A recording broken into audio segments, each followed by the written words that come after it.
말씀입니다.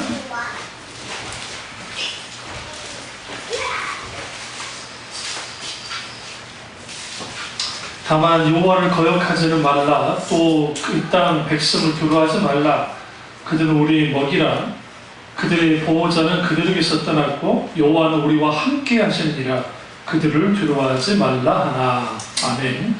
말씀 제목은 세상 앞에 당당한 교회가 되라 하는 말씀으로 오늘 나누겠습니다. 세상 앞에 당당한 교회가 되라는 말씀으로 오늘 나누겠습니다. 날씨가 아주 덥죠. 갈수록 또 더워질 텐데, 특별히 이럴수록 또 영육간에 관리를 잘 하시고 또 주님 안에서 승리했으면 좋겠습니다. 오늘 말씀의 배경 우리가 너무나 잘 압니다. 좀 설교 제목이 좀 이상하죠. 왜냐하면 당당한 교회가 되는데 왜 구약의 말씀을 가지고 목사님이 나왔을까? 사실 이 말씀의 배경을 좀 보면 오늘날의 교회가 얼마만큼 세상 앞에 두려워 떠는지를 알 수 있습니다. 애굽에서 종살이를 400년 동안 했던 그 이스라엘 백성들이 모세를 중심으로 출애굽을 하게 됩니다. 애굽에서 나오게 됩니다.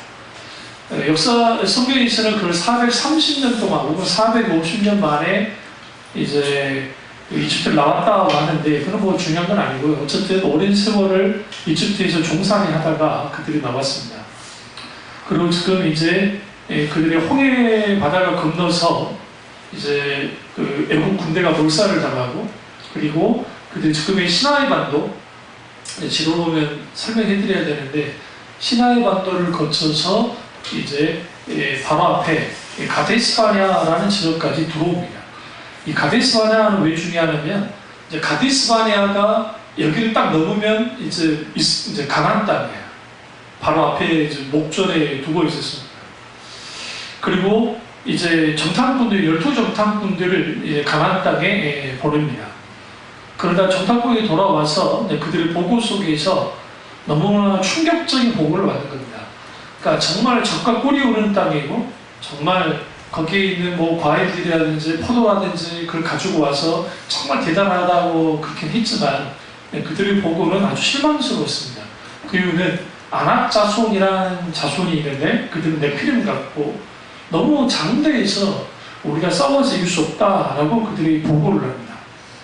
이런 보고 속에서 10명의 정탐꾼이 이제는 가나안 땅은 들어가고 싶지만 가나안 거민들이 너무 강하기 때문에 들어갈 수 없다는 결론을 짓습니다. 그리고 그들이 이제 먼저 아론과 모세에게 원망을 하고, 그리고 하나님을 향해서 대적하기 시작합니다.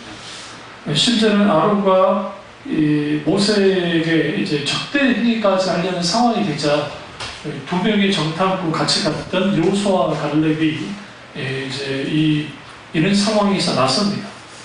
나서면서 분명하게 그 땅이 적과 꿀이 온 땅이고 아름다운 땅이다, 분명하게. 그런데 그 땅은 들어가지 못할 땅이 아니라고 이제 그들이 이제 말합니다.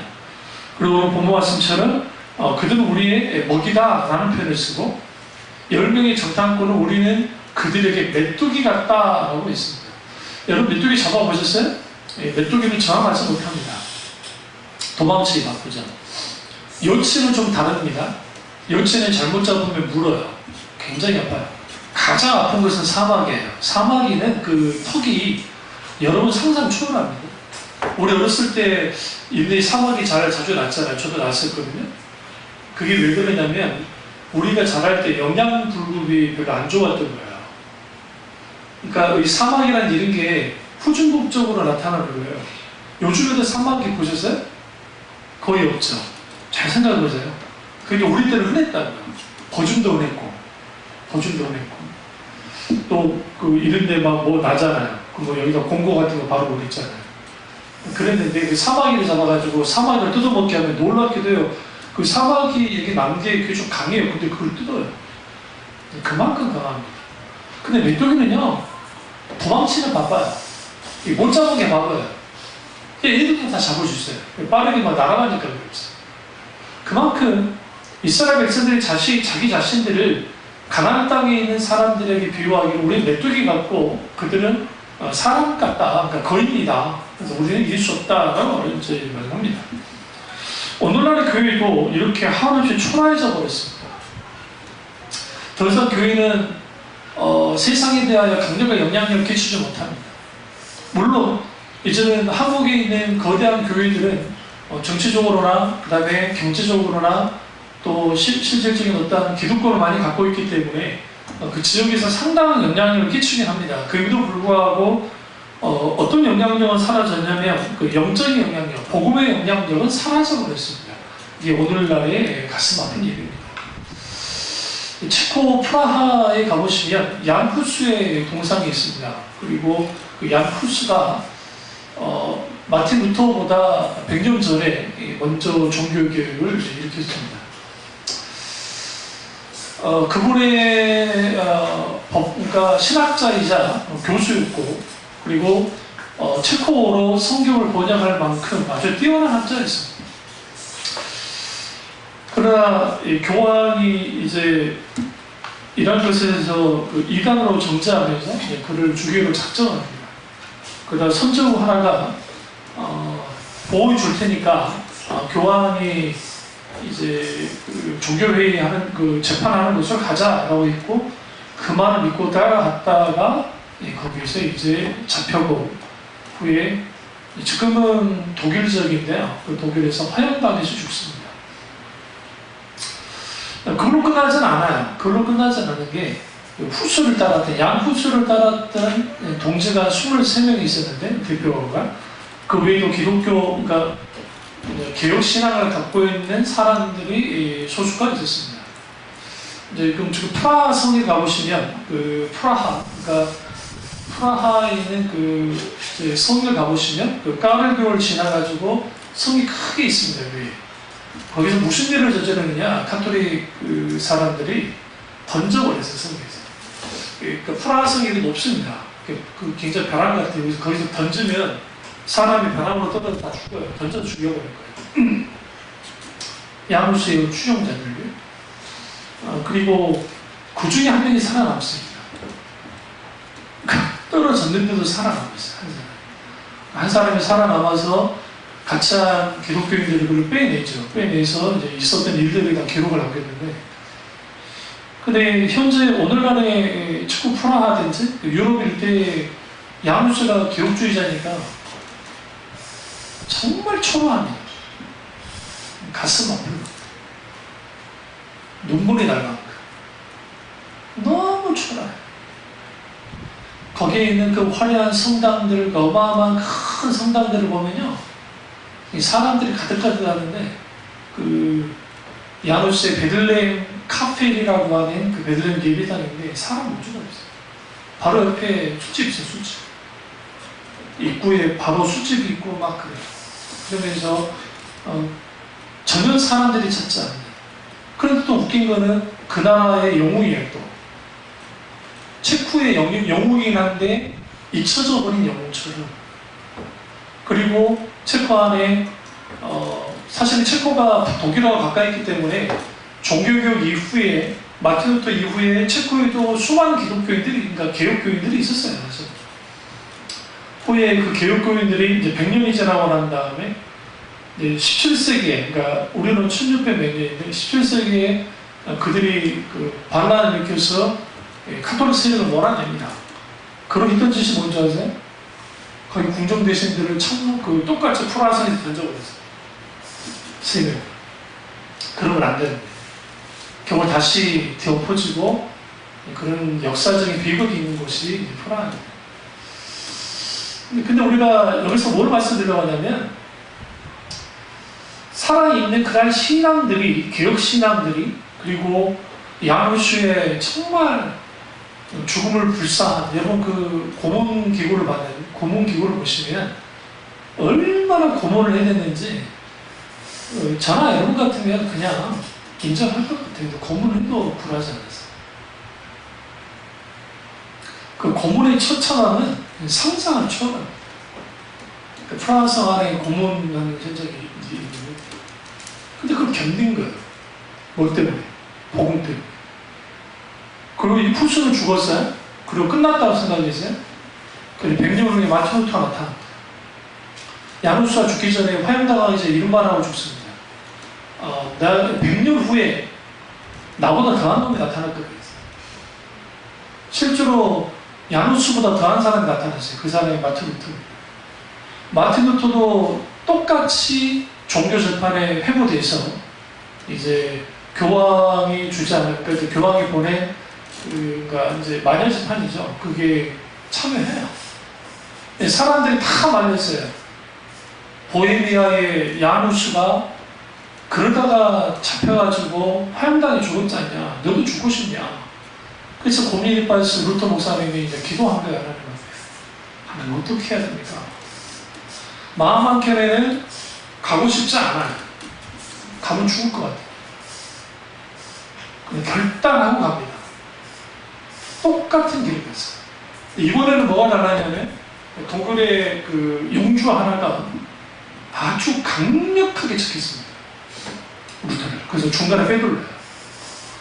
하고 그 회의한 거기서 이제 한 다음에 오는 길에 그 마틴 루터를 잡아다가 죽이려 했는데 그걸 미리 알고 빼돌려서 자기 영주 안에 이제 숨겨놓습니다.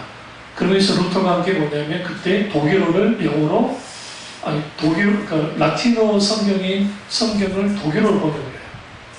먼저 신약성경 번역하고 구약성경 번역하고 그러면서 종교육이 일어나면서 뒤에 엎어진 겁니다.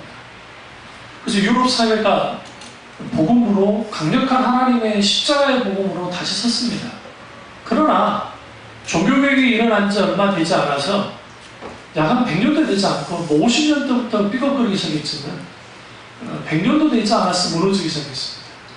그 이유는 르네상스가 그 동시적으로 일어났고 그 인문주의가 일어나면서 이성주의, 인간의 이성에 대한 그 욕망이 커지면서 하나님에 대한 적극적으로 대적하기 시작했습니다.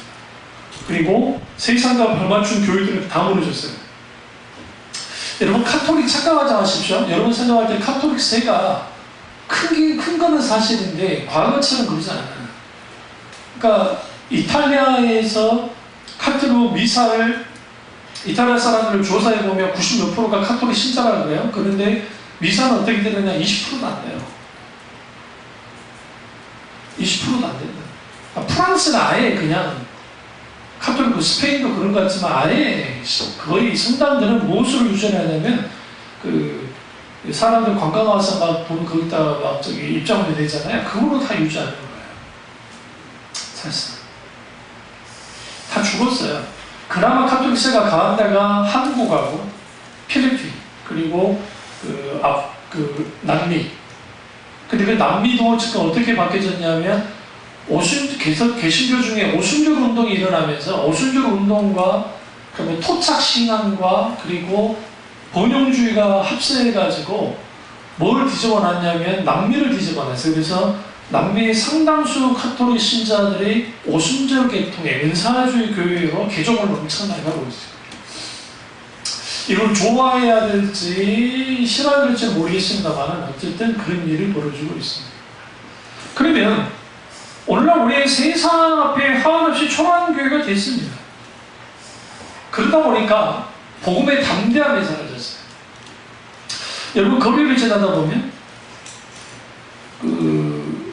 어쩌다 보면 전도하는 분들을 보잖아요. 예수천당 불신조 요즘 또 덜합니다만은 제가 신학하다 80년도 후반 그다음에 초반에 보면 흔하게 볼 수 있는 게 예수천당 불신조가 있어요.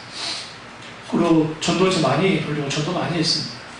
요즘에는 그런 분들이 있어요. 확성기 들고 막 목소리 막 까면서 막 합니다. 그러면 사람들이 어떻게 보죠? 아주 광인으로 봐요. 광인으로. 그리고 소위 기독교인이라고 하는 사람들도 굉장히 좀 별로 좋지 않게 봅니다.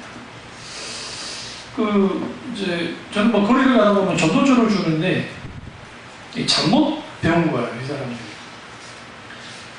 그게 극단적인 교회는 아닌데 전도지가 좀 희한하게 생겼더라고요. 근데 물론 이제 통합적 교회, 근데 어느 교회라 말은 안 하겠습니다. 전도지를 이렇게 밀어요. 그러니까 사람은 다 나가버려요. 이게 누가 하는 짓이죠? 전단지 부르는 사람. 전단지 부르는 사람들 일부러 그렇게 그러면 안 받을 수 없기 때문에 그럼 이 사람을 피해야 돼요. 근데 좀 의식이 있으면 우리 옆에서 줘요. 왜? 받든 안 받든 그렇게. 그럼 왜 그러느냐? 그러다가 뭐 안 받으면 막 전도지 안 받는다가 나이 든 권사 하나가 막 뭐라 하는 거예요. 그래가지고 나겠어! 안 된단 말이에요.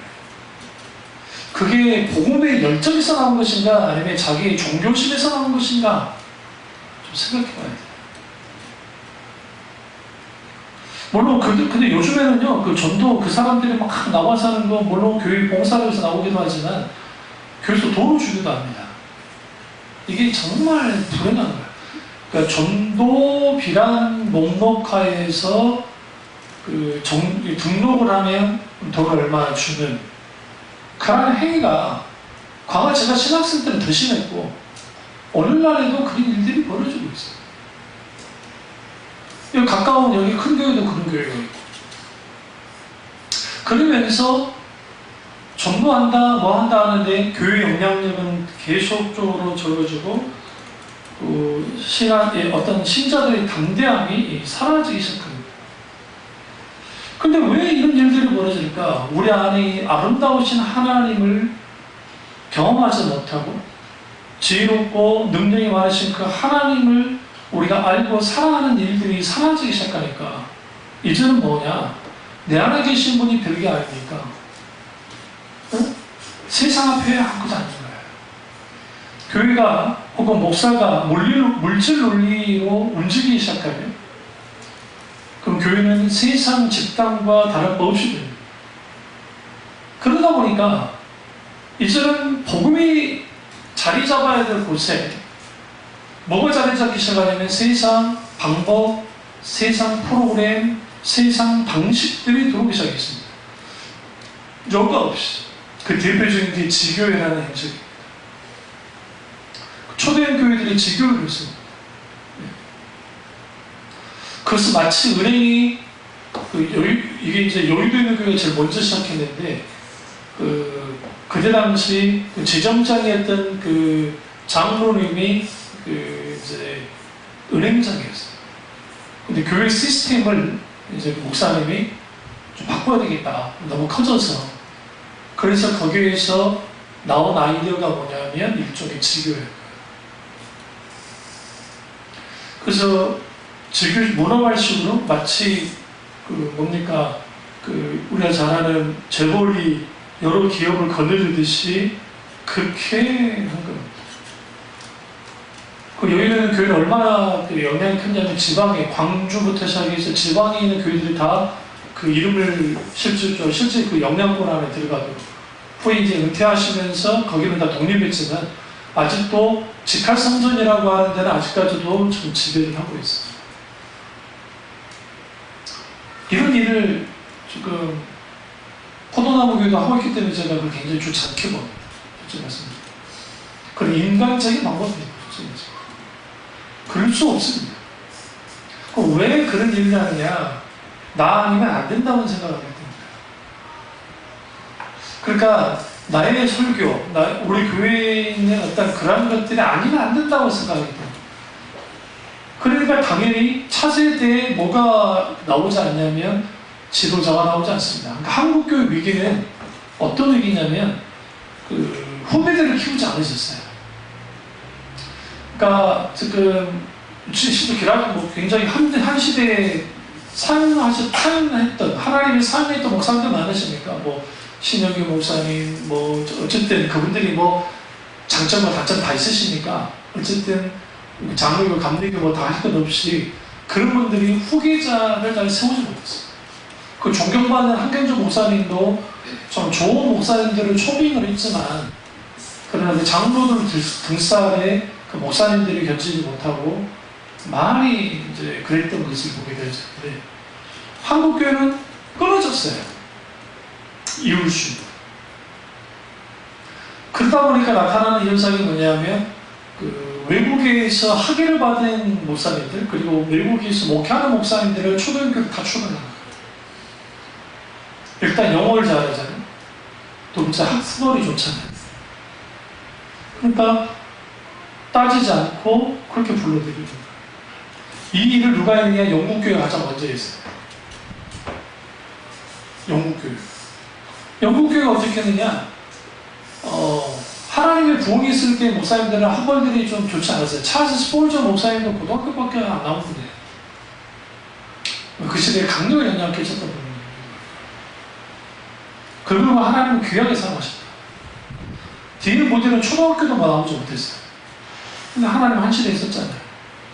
그 이후에 그 하나님의 놀라운 그 기름 부음과 그 다음에 그 하나님의 말씀의 역사와 그런 곳에 있던 목사님들이 그 시대에 이제 어쨌든 나이 드시면 가셔야 되니까 딱 돌아가시기 시작하잖아요. 그러니까 교회가 무슨 일을 했냐면 소위 공부 많이 하고 학벌 좋은 교수 출신, 신학대학 교수 출신들을 목회자로 초빙하기 시작했다.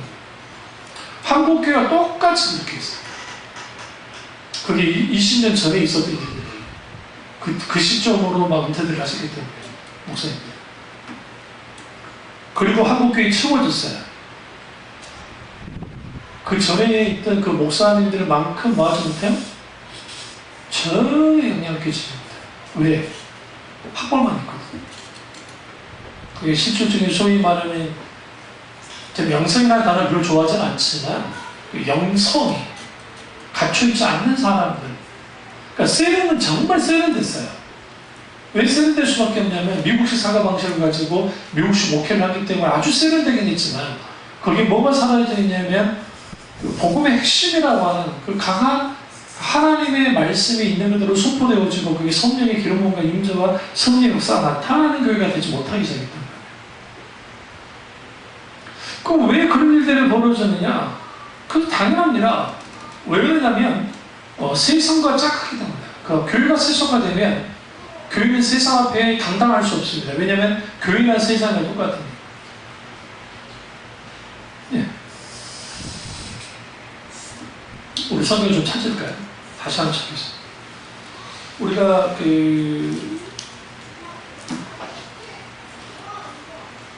신명기 7장 9절 한번 보겠습니다. 신명기 7장 9절 보시면 그런즉 너는 알라 오직 내 하나님 여호와는 하나님이시요 신실하신 하나님이시라. 그를 사랑하고 그의 계명을 지키는 자에게는 천대까지 그의 언약을 이행하시며 인애를 베푸시되. 여기서 너는 알아라 오직 내 하나님 여호와는 하나님이시다 라는 표현에 오늘 집중하셔야 됩니다. 하나님 되심을 경험하지 못한 세대, 하나님이 하나님이심을 알지 못하는 세대, 하나님이 하나님이시라는 것을 경험하지 못한 세대는 세상에 대하여 아주 약할 수밖에 없습니다. 그런 의미에서 신명기서에서 오늘 모세가 광야 2세대들을 향해서 이 말씀을 하는 것은 1세대는 하나님을 알지 않았습니다. 하고자 하지도 않았고 알지도 못했습니다. 그들은 광야에서 다 죽었어요. 그리고 광야에서 태어난 세대가 이제는 하나님을 알아라고 또 뭐합니까? 모세가 강조하고 있습니다. 이 말은 뭘 의미하냐면 아무리 하나님의 역사를 많이 경험하는 교회에 있던 교인들이 갈지라도 거기에 하나님의 하나님 되심을 아는 것은 자동적으로 되는 게 아니에요. 하나님 알게 되기 힘써야 돼요. 하나님을 사랑하기를 원해야 돼요. 제가 늘 말씀드리지만 강남의 그 수많은 수집들이 무너진 것은 광남에 있는 그 어마어마한 큰 교회들에 의해서 무너진 게 아니라 뭐 때문에? 경제 위기 때문에. 우리 경기가 별로 안 좋잖아요. 장사가 안 되니까 무너진 거예요. 하나님의 역사가 나타날 때에 이반 오버치 시대이든 그리고 조나단 에드워드 목사님 시대이든 요한 웨슬리 목사님 같은 경우는 재미있는 게 뭐였냐면 영국 사람들이 그러니까 그 서부 사람들이기 때문에 좀 거칠어요. 젠틀하다는 표현은 자기들이 만들어낸 거예요. 젠틀맨 하면 누구예요? 영국 신사 하잖아요. 응? 영국 신사. 근데 그건 왜 그러냐면 그들이 신사하지 않았거든요. 솔직히. 그럼 후에 영국 신사가 됐던 배경은 뭐냐면 웨슬리 목사님 그 시점부터 달라지기 시작한 거예요. 그 거친 사람들이 하나님의 말씀의 강력한 역사 속에 성령의 강력한 역사를 통해서 하나님을 경험하자 가장 먼저 바뀐 게 언어가 바뀌었어요. 욕이 사라지기 시작합니다. 그러면서 그들의 행동이 변하기 시작합니다. 그러면서 영국이라는 사회 속에서 하나님의 놀라운 역사가 나타나는 거예요.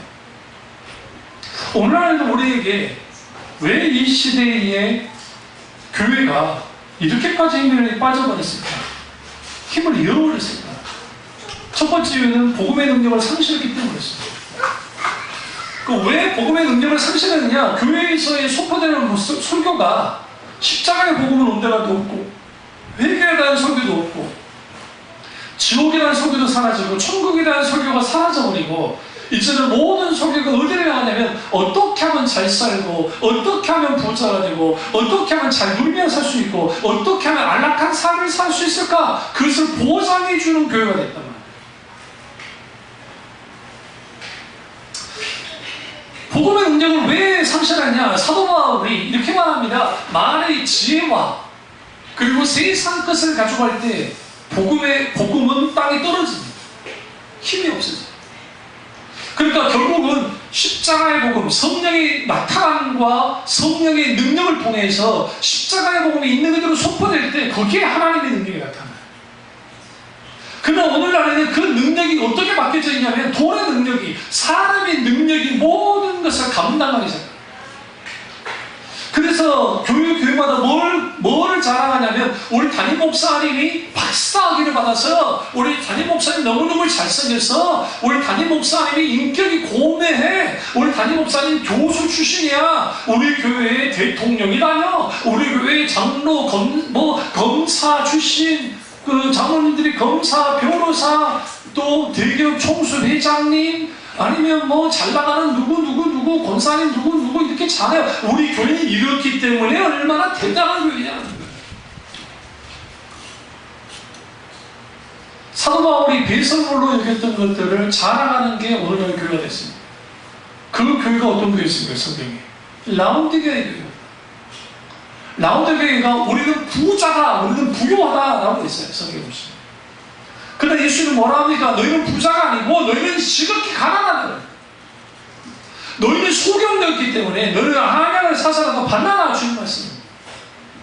뜻들 미지근한 시이나 그래 자기는 부유하다고 우리는 숫자가 많이 모이고 우리는 재정이 넘쳐나고 이쪽 자원이 넘쳐나고 다 넘쳐나고 여기는 으쌰으쌰 하면 거기에 뭔가 될 것 같고 한다면 근데 정작 거기에 뭐가 있냐면 십자가의 복음이 하나님 나라의 복음이 없다고 한다면 아무 소용이 없어요.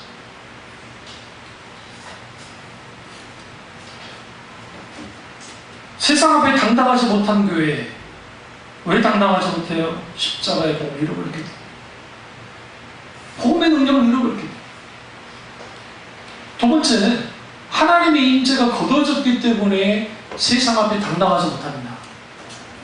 하나님의 임재가 거쳐졌단 말은 무슨 말이냐면 개개인의 성도들 속에 역사하는 하나님의 역사가 거의 사라졌다. 기도를 해도 응답이 없는 거야. 근데 하나님 응답하신다고 했잖아요. 그 뭐가 문제냐? 기도가 잘못되어 있는 거야. 모든 동서양을 막론하고 모든 사람들은 기본적으로 자기들이 소원하는 것이 이루어지기를 원하는 게 있습니다.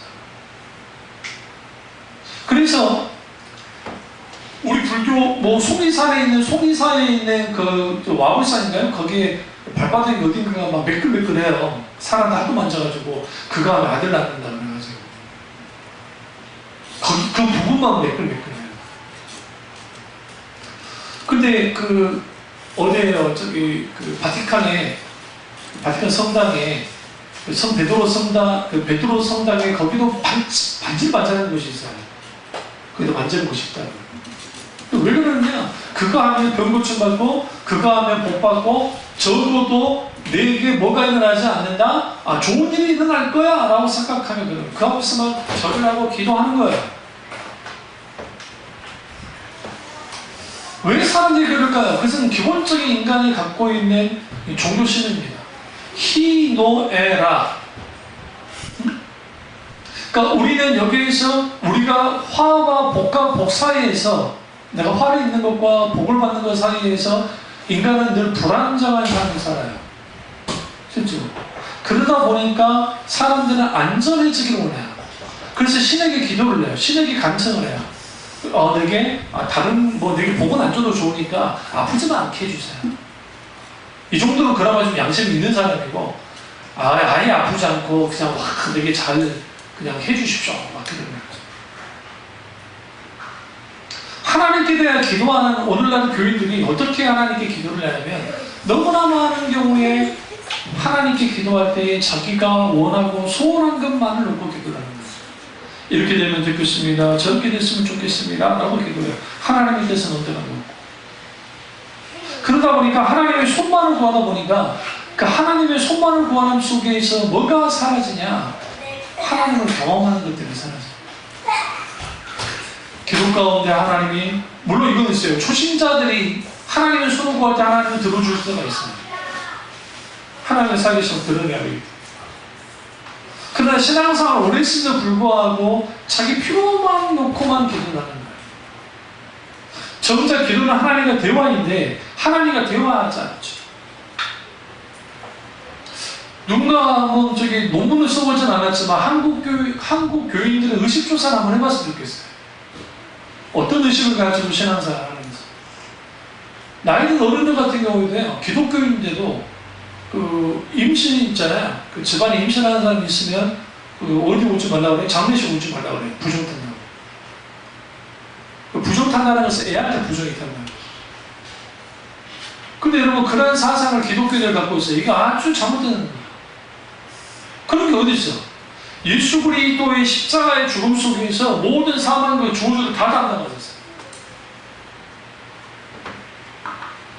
저도요, 신학생 때 교수님이랑 어디에 삼각산, 북한산이죠. 북한산을 한번 쭉 오른 적이 있어요.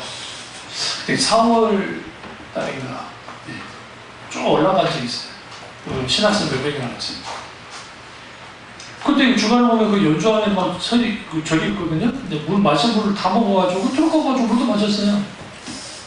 사악한 기운이 있기 때문에 물을 안 마시고, 뭐 안 마시고, 그거 하나님이 주신 건데.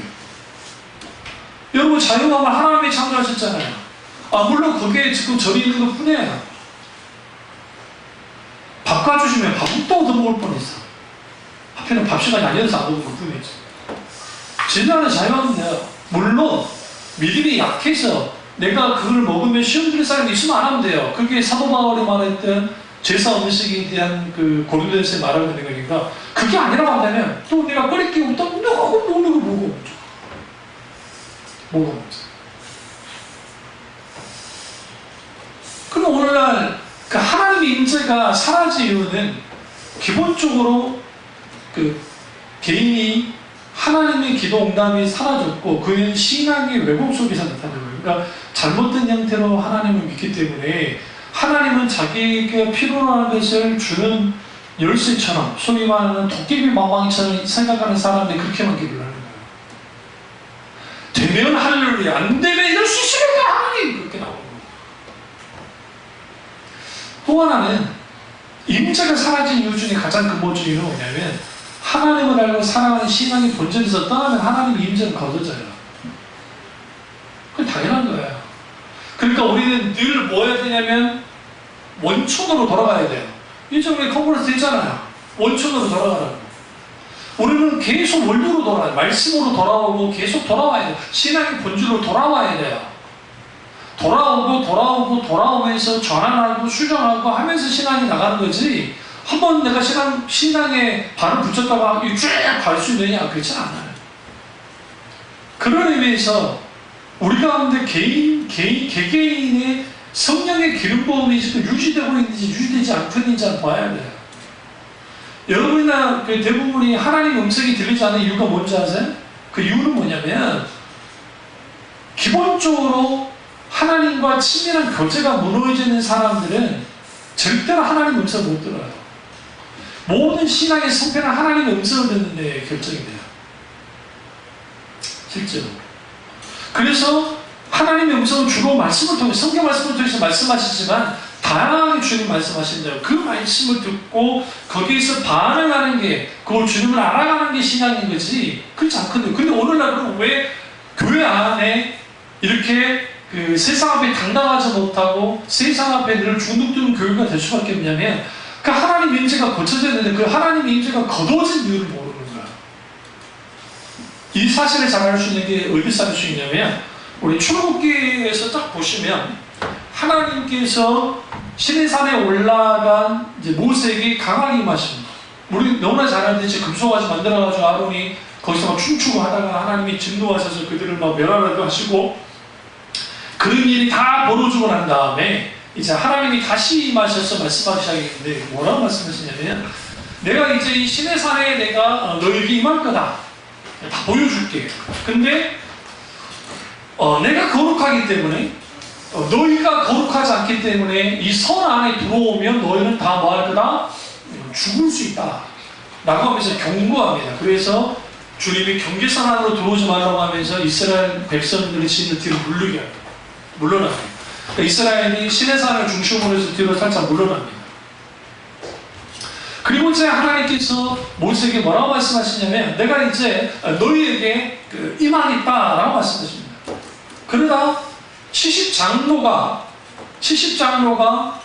강력한 성령의 역사가 나타납니다. 그러니까 모세에게 하나님이 들어오게 한 것 같아요. 70장로가 그 성을 넘어서 들어 하나님의 불은 지금 시내산에 불꽃이 막 폭풍과 불꽃과 이 막 뇌성이 막 있는 상태예요. 근데 그들이 이제 경계선 안으로 딱 들어갔는데 갑자기 천명한 하늘이 있는 거예요. 상상하지 못해. 자욱한 한계는 사라지고. 재밌는 게 성경에서 거기서 뭐 했다 했어요? 먹고 마셨다. 테이블 펠로우십 식탁교제를 했어요. 이게 왜 중요하냐면 거기 들어가서 통성기도를 해야지. 근데 뭐하고 있어요? 나눠 먹었다. 이 말은 무슨 말이냐면 하나님과의 관계 속에서 우리는 그 하나님의 임재가 혹은 하나님의 놀라운 함께 하심이 일상적인 게 돼야 돼요. 오늘 한국교회 내 세계교회 속에 잘못된 신학이 뭐냐면 하나님의 임재를 경험하는 것은 특별한 사람만이 경험할 거라 생각해요. 영적으로 뭔가 뛰어난 사람만이 경험할 거다. 하나님의 음성을 듣는 것도 뭔가 뛰어난 사람. 아니 그렇지 않아요.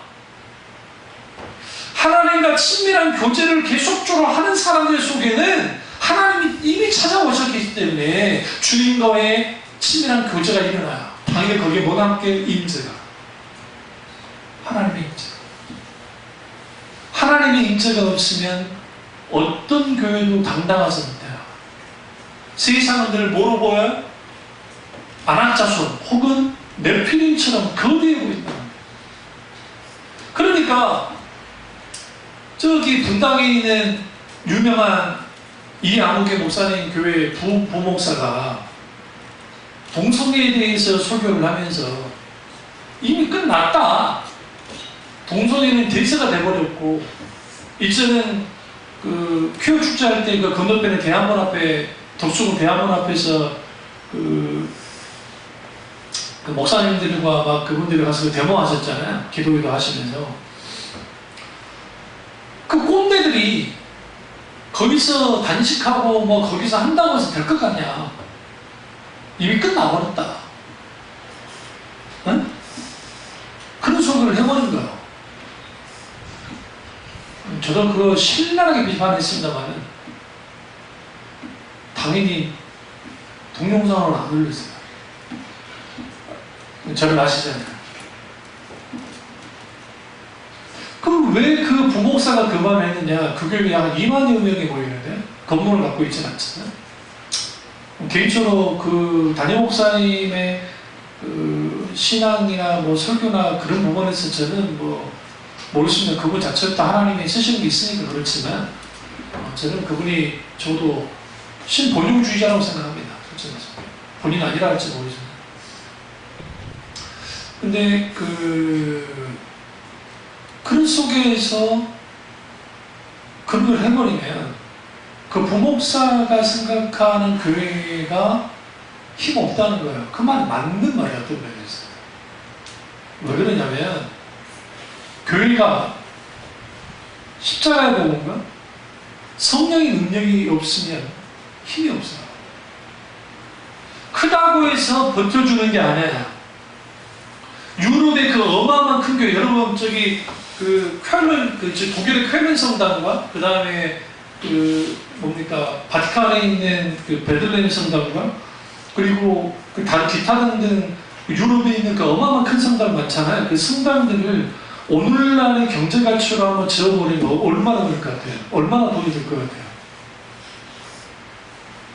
수조. 조 단위로 돼요. 조 단위로. 그럼 생각해보세요.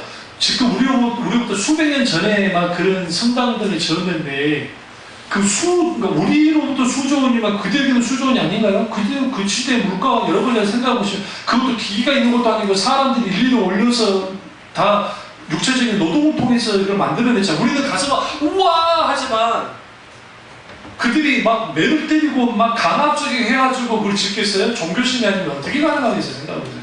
그 어마어마한 것들이. 그 화려한 건물이 있고 그 어마어마한 사람들이 넘치는 곳에 있지만 그 모든 걸 다 죽어버렸어요. 카톨릭 성당뿐만 아니라 기독교회도 다 죽어버렸다. 왜 죽어버린 줄 아세요? 하나님의 임재가 사라져버렸어요. 왜 하나님의 임재가 사라져버렸느냐? 거기에는 필연적으로 나타나는 게 뭐냐면 신앙의 본질로부터 떠나니까 당연히 하나님과 친밀한 교제를 나누지 않고 개개인의 성령의 기름부음이 사라져버린 거예요. 성령의 기름부음이 사라지니까 당연히 말씀에 대한 기준보다는 세상 기준이 앞서기 시작해요. 교인들 속에. 말씀을 더 이상 진리로 보지 않아요. 말씀이 내 삶을 주장하도록 나를 막 계속적으로 하지 않아요. 그러니까 당연히 신앙은 이원화되어지고 교회에서의 신앙생활과 교회 밖에서의 신앙생활이 다르게 되는 거예요. 삶이. 그렇게 되다 보니까 이중성 속에서 사람들이 갈등이 처음에는. 근데 이후에는 익숙해져요. 그리고 그건 당연한 것이 돼요. 그게 뭐냐? 오늘날 유럽 사람들인 거예요. 그 다음에 구미 그쪽 사람들. 그래서 그 사람들의 생각 속에는 아주 전통적으로 나는 그래도 기독교인이다 생각해요. 카톨릭 신자다. 그러나 그들의 행동과 삶이 그렇잖아요. 저는 교황을 좋아하지 않습니다만은 교황이 왜 마피아들을 향해서 파문을 했냐면 이게 엄청난 사건인데 마피아들이 사람 죽이고 매춘도 하고 마약도 하고 막 다 해요. 그러고 난 다음에 어디를 찾아오냐면 신부한테 와가지고 고위성사를 해요. 그 고위성사를 하면 신부는 이 고위성사 내용을 발설할 수가 없어요. 그러니까 사법기관이 되고도 살을 저질렀다 하더라도 발설하면 안 돼요. 이게 불문율이에요. 거기에서 자기가 막 실토를 해요. 그런 다음에 사제가 이제 질사 받았습니다. 그러면 자기 용서 받은 거예요. 또 가서 사람 죽여요. 그리고 또 와가지고 해. 그러니까 교황이 하는 말이 그래요. 그게 뭐냐는 거죠, 그렇지? 그들과 가까이 하는 그 신부들부터 시작해서 잘못된 종교인들과 그게 뭐냐는 거예요. 그래서 공개적으로 파문해버렸잖아요. 여러분, 그래서 지금 현재 지금 교황은 위태위태해요. 언제 어느 때 총알 돌아갈지 몰라. 그게 아주 물론 카톨릭 신앙 가운데 잘못된 부분도 있지만 아주 일부분에서는 강하게. 왜 그러냐면 그게 뿌리 깊게 들어가요. 한국 교회도 이게 자리 잡히 시작했단 말이에요. 그러다 보니까 구원도 아주 쉽게 받고, 그러니까 중생이춘 아주 쉽게 받고, 직분도 아주 쉽게 받아요. 그 돈이 있고 좀 영향력이 있으면 직분을 금방 받아요. 장로는 일하는 자리잖아. 그래서 장로는 돈이 있는 사람만 시켜주는 거예요.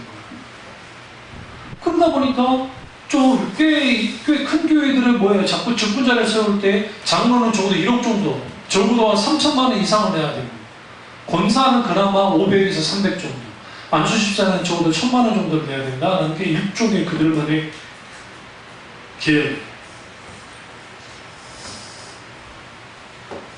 실제로 녹취록이 한번 나타났잖아요. 그 녹취록이. 그 N교회가 문제를 했을 때, 그걸 이제 그 기자에게 녹취한 부목사와의 전화 통화 내용을 그걸 했는데, 그때 부목사 하는 말이 이렇게 말해요. 나 그걸 듣고 그냥 확 돌았는데, 권사님, 직분 지금 외상으로 받으셨어요? 내세요. 뭐 하시는 겁니까? 그깟 한 500, 300, 뭐가 그게 문제지? 그러지.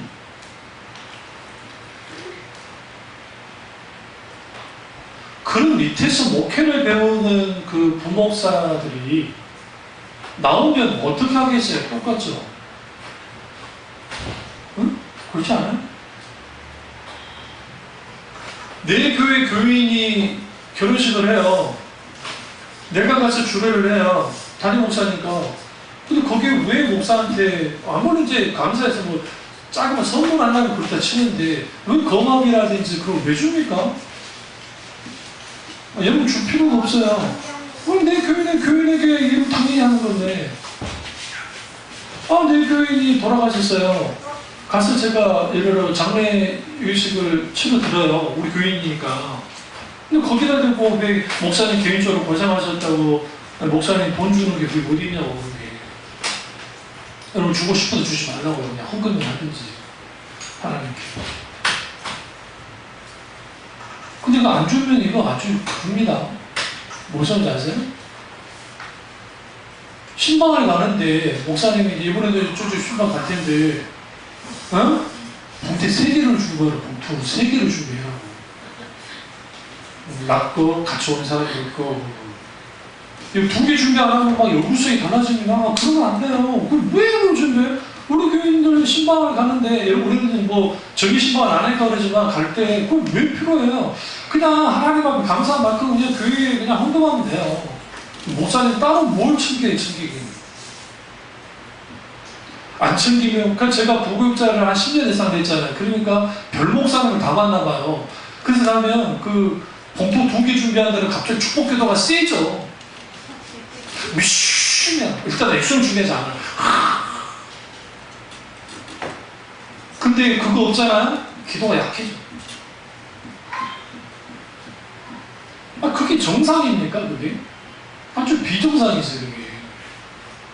이게 하나님 앞에, 그럼 왜 그런 일들을 벌어지냐면, 일종의 우리가 성도들의 집에 신방을 갈 때는 그들이 어떻게 살고 있는지 상황과 여과를 보고 가요. 그래서 저 같은 경우는 신방 설교 준비할 때 미리 설교를 준비하기도 하지만, 일단 설교문은 적어도 2개, 3개를 준비를 해요, 미리. 그러나 그렇다고 설교 들어가진 않아요. 왜냐면, 그 가정에 들어갔을 때, 기도할 때 어떤 감동이 있으면 그걸 가지고 일종의 레파토리 가지고 돌리지 않는다고.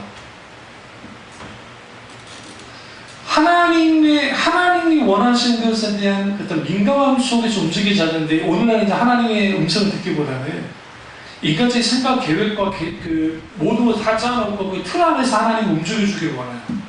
그게 교회가 그렇게 됐단 말이에요. 그러다 보니까 더 이상 하나님의 임재는 필요가 없어요. 지금 저기 그 광화문에 그 아주 오래된 교회가 하나 있는데 제가 말씀드렸잖아요. 거기에 그 우리나라도 한 30억짜리 그 파이프 오리감이 들어왔다고. 근데 그 장로님이 누군지 모르지만 사업하시는 분이 30억을 내놔서 그 파이프 오리감을 했거든요. 거기서 이번에 막 세분화도 하고 막 그랬는데요. 그게 잘못됐다는 건 아니에요. 그런데 마틴 루터 목사님 좀 반대에 있으면 그렇다 치고, 짱 까뱅이라든지 이후에 조교육자들은 그 파이프 오르간 같은 걸 다 깨 부셔버렸어요. 왜 파이프 오르간 같은 걸 다 깨 부셔버렸냐면, 그래서 이제 후에 비판하기를 개혁교회는 예술성이 너무 떨어져 버렸다. 정교회나 카톨릭은 막 성화라든지 자기들 말하는 막 그런 게 있어가지고 아주 화려하고 예쁜데, 개혁교회를 가보면 정말 초라해요. 이런 생각합니다. 그나마 루터교회는 안을 카톨릭처럼 해놨으면 그렇고, 성공회는 어차피 그거 비슷해요. 카톨릭 비슷하니까 그렇다 치는데, 나머지 개혁교회들은 굉장히 단순해요. 좀 특징은 뭐가 다르냐면, 그러니까 제가 어디에 있냐면 이 위에 있어요. 그러니까 강대산이 높아요. 여러분 이런 거 봐요. 다 몽디스크가 오게 돼 있어요. 또 개혁교회 목사님도 소개가 길어요. 무슨 아시죠? 말씀 예전에 아주 중요한 그런 거예요. 굉장히 초라해요. 근데 왜 그렇게 한 줄 아세요? 하나님 그분이 살아서 역사하시는 하나님과 실제로 하나님 임재가 강했기 때문에 그러한 것들은 인간의 마음을 훔치는 것이라는 거예요. 이건 잘못된 거라는 거예요. 그래서 깨부신 거야. 그리고 실제로 하나님이 함께 하셨어요. 그러나 한국교회가 어느 날인가 부자가 되고 뭐가 되어지니까 파이프 오르간 그리고 어마어마한 시스템들 막 조명 막 이런 걸 다 만들어 놓고 어마어마하게 되어버렸단 말이야. 그러니까 여러분이 딱 들어가면 극장 느낌이 들어요. 어떤 극장 느낌이냐면 예술의 전당. 굉장히 큰 예술의 전당. 여러분 예술의 전당 같은 데 가보면 까오리들도 덜 까보게 돼 있어요. 왜? 조명 조도가 달라요. 여러분 이 조명이 별거 아닌 것 같은데 이거 다 계산합니다. 사람들. 그렇게 안 할 것 같아요? 예. 큰 교회들은 그런 걸 다 계산해요. 그래서 그걸 다 해서 사람들이 왔을 때 거기에 그 분위기에 딱 하도록 똑같아요. 카톨릭 그 성당 같은 데 보시면 빛이 들어와서 그 좀 어두컴컴한 것 같은 어둡지 않는 사람은 얼굴 어느 정도 볼 수 있죠. 확실히 막 환하게 보이진 않는 그런 정도의 빛을 유지를 해. 그래야 사람들이 엄숙해져요. 그래서 그 엄숙한 분위기 속에서 소위 말하는 의식들을 행하면 그게 뭐가 되느냐? 그게 마치 하나님이 하신 거라고 생각하면 하나님이 하신 게 아니라고 합니다.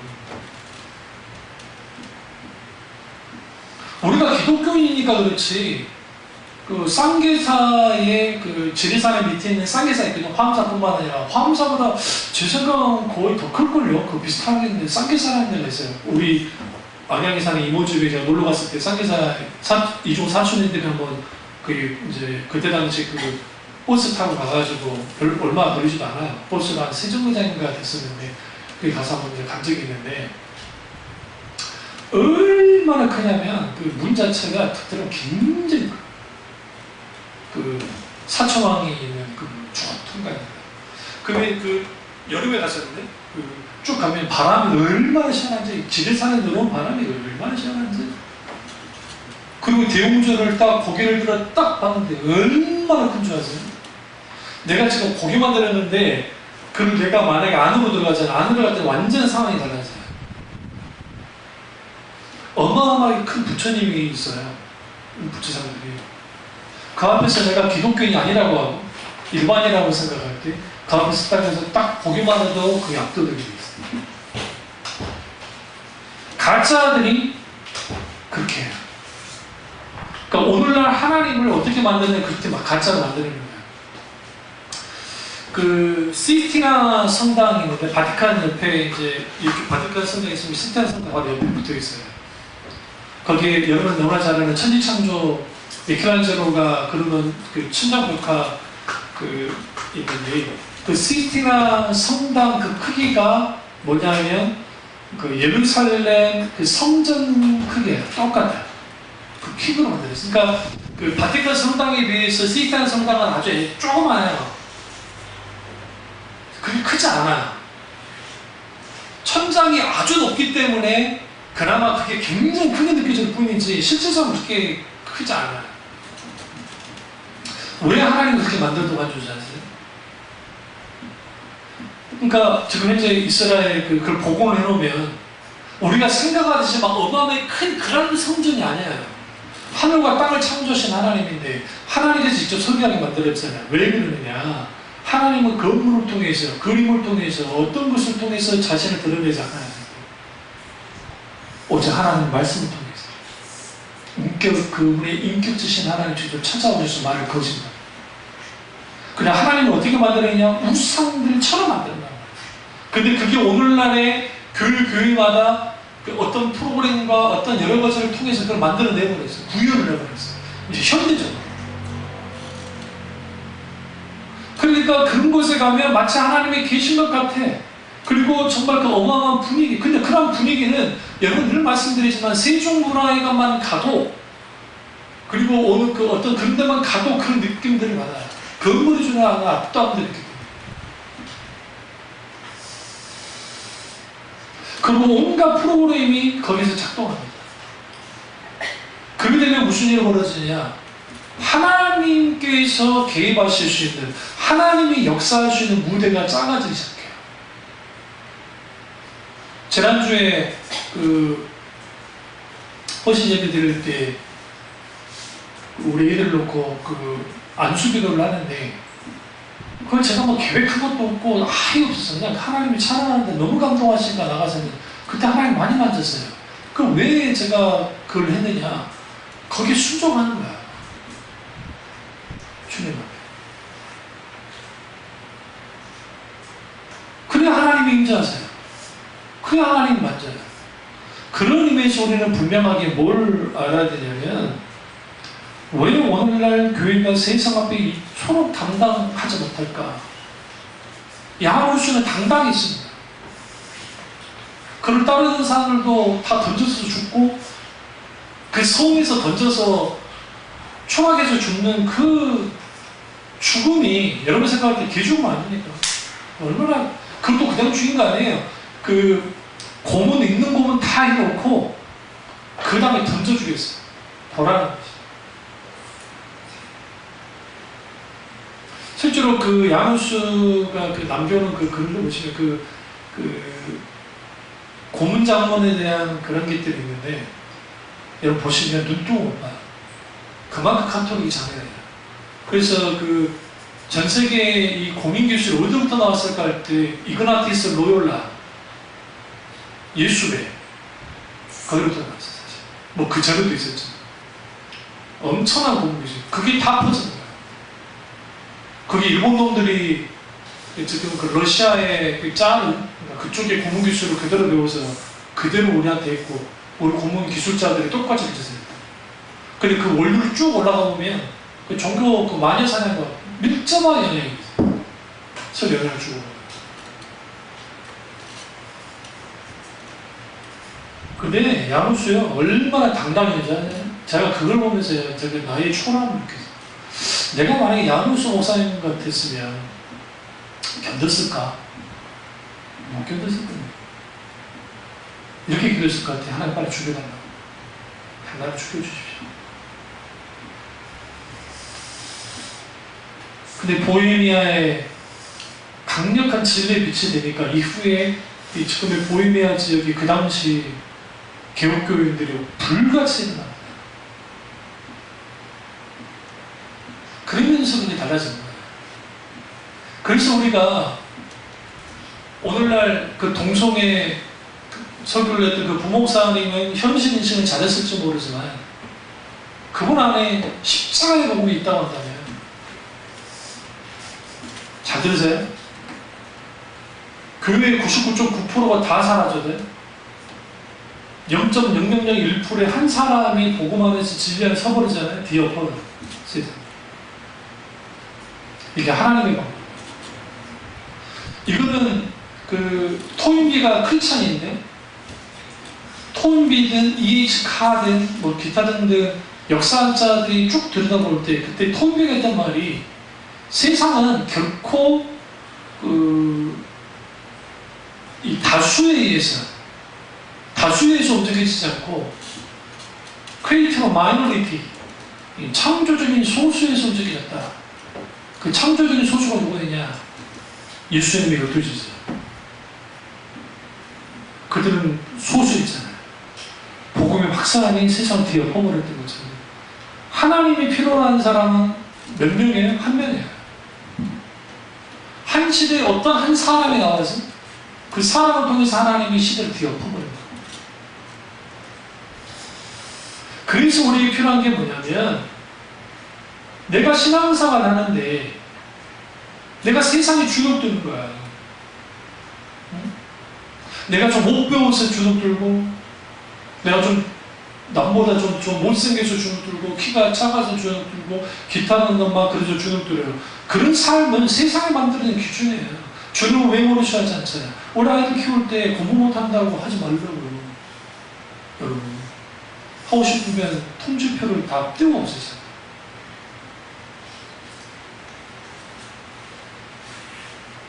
다만 가장 중요시해야 되는 것이 신앙이에요.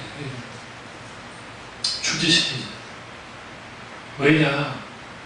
하나님은 살아계십니다. 그럼 그 살아계신 하나님이 분명하게 우리 가운데 있는데 오늘 민수기에서 말하는 것처럼 오늘 본문에서 말하는 것처럼 14장 9절에 말하는 것처럼 세상은 우리의 밥이어야 되는데, 우리의 먹이가 되어야 되는데, 왜 세상은 내게 먹이가 되지 않을까? 그 이유는 한 가지입니다. 우리가 하나님의 권세 안에 들어가지 않았기 때문에. 다시 말하면 요수아와 갈렙이 이렇게 말합니다. 하나님이 함께 하시면, 하나님이 함께 하시면 이것 그대로 우리의 뭐가 될 수밖에 없다. 먹이다. 그 뭐가 문제냐는 거예요. 이거는 우리가 하는 게 아니라 하나님이 하실 거기 때문에 우리가 할 것을 순전히 나가면 되는 거 아니냐. 이렇게 간단한 것을 왜 그렇게 복잡하게 계산하고 있냐. 왜 그러느냐. 하나님 뒤로 밀어놨기 때문에. 그래서 교회가 다시 살아나려면, 영향력을 회복하려면 하나님, 땅에 떨어진 하나님의 이름이 어떻게 돼야 돼? 다시 회복돼야 돼. 어떻게 하면 하나님의 이름이 회복되느냐? 땅에 떨어진 이름이 회복되느냐? 거리거리 나가서 막 송수하고 교육과 청소도 하고 막 동네 사람들에게 막 잘 보이고 해서 되는 것이냐? 그거 필요하긴 하겠죠. 그러나 그것은 세상적인 방법이고, 교회가 정말 진리 위에서 말씀입니다. 그리고 그 교회 속에서 살아서 역사하시는 하나님이 분명하게 계셔야 돼요. 그 살아서 역사하시는 하나님이 계실 때 거기에 있는 교인들이 삶이 차츰차츰 삶 속에서 변화되기 시작할 때 거기로부터 강한 영향력들이 생깁니다. 주님의 이름이 회복되어집니다. 다음 주에도 이 말씀을 가지고 좀 더 나누도록 하겠습니다. 기도하겠습니다. 기도하실 때 우리 이 말씀이 나의 말씀이죠? 우리 말씀 드리다 잠깐 기도하겠습니다.